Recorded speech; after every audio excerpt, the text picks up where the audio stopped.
மனைவியின் தகாத உறவால் நபர் ஒருவர் கூலிப்படையினரால் கொடூரமான முறையில் கொலை செய்யப்பட்டிருக்கிறார்.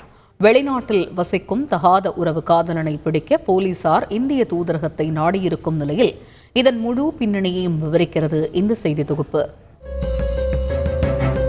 கடலூர் மாவட்டம் காட்டுமன்னார் கோவில் அருகே உள்ள மேலவன்னியூர் கிராமத்தை சேர்ந்தவர் மாமல்லன். இவர் கடந்த 19ஆம் தேதி தலையில் படுகாயத்துடன் கிராமத்தில் சடலமாக கிடந்தது பெரும் அதிர்ச்சியை ஏற்படுத்தியது. இருசக்கர வாகனத்துடன் இரத்த வெள்ளத்தில் மாமல்லன் சடலமாக கிடந்ததால் இது விபத்தாக இருக்கலாம் என்றே பலரும் முதலில் கருதினர். ஆனால் மாமல்லனின் இறப்பில் சந்தேகம் இருப்பதாக கூறி அவருடைய சகோதரர் போலீசில் புகார் அளித்த நிலையில் போலீசாரின் விசாரணையில் வெளிவந்த உண்மை ஒட்டுமொத்த கிராமத்தையே நிலைக்குலைய செய்திருக்கிறது.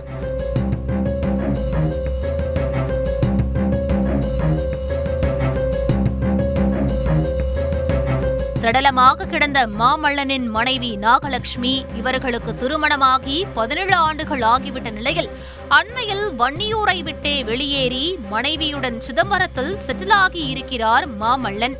இதற்கு நாகலட்சுமியின் தகாத உறவே காரணம் என கூறப்படுகிறது. 37 வயதான மாமல்லனின் மனைவி நாகலட்சுமியும் வன்னியூர் கிராமத்தை சேர்ந்த 24 வயது இளைஞர் தங்கபாண்டியன் என்பவரும் சுமார் 3 ஆண்டுகளாக தகாத உறவில் இருந்து வந்துள்ளனர். இதனால் மாமல்லன் மற்றும் நாகலட்சுமி இடையே அடிக்கடி தகராறு ஏற்பட்டுள்ளது.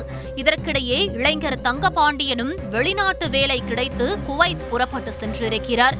இருந்தும் கணவரின் கண்டிப்பையும் மீறி தொடர்ந்து தங்கபாண்டியனுடன் வீடியோ கால் மூலம் நாகலட்சுமி காதலை வளர்த்து வந்திருக்கிறார். இதில் கணவன் மனைவிக்கு இடையே மோதல் முற்ற ஆத்திரமடைந்த மாமல்லன் சுமார் 4 செல்போன்களை உடைத்தெறிந்து மனைவியை கண்டித்ததாக சொல்லப்படுகிறது. இதனால் கடும் ஆத்திரத்தில் இருந்த நாகலட்சுமி வெளிநாட்டில் இருக்கும் காதலன் மூலம் கணவனை கொலை செய்ய திட்டம் தீட்டி இருக்கிறார்.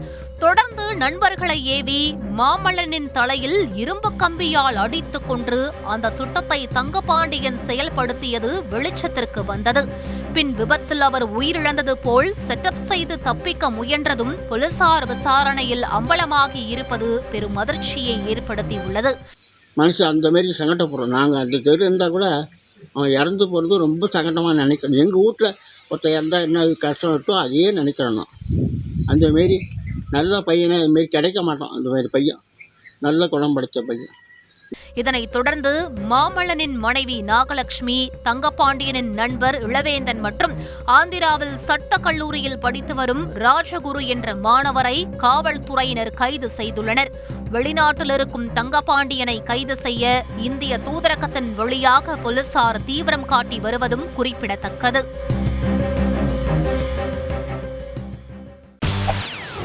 செய்திகளை உடனுக்குடன் தெரிந்து கொள்ள உடனே சப்ஸ்கிரைப் பண்ணுங்க.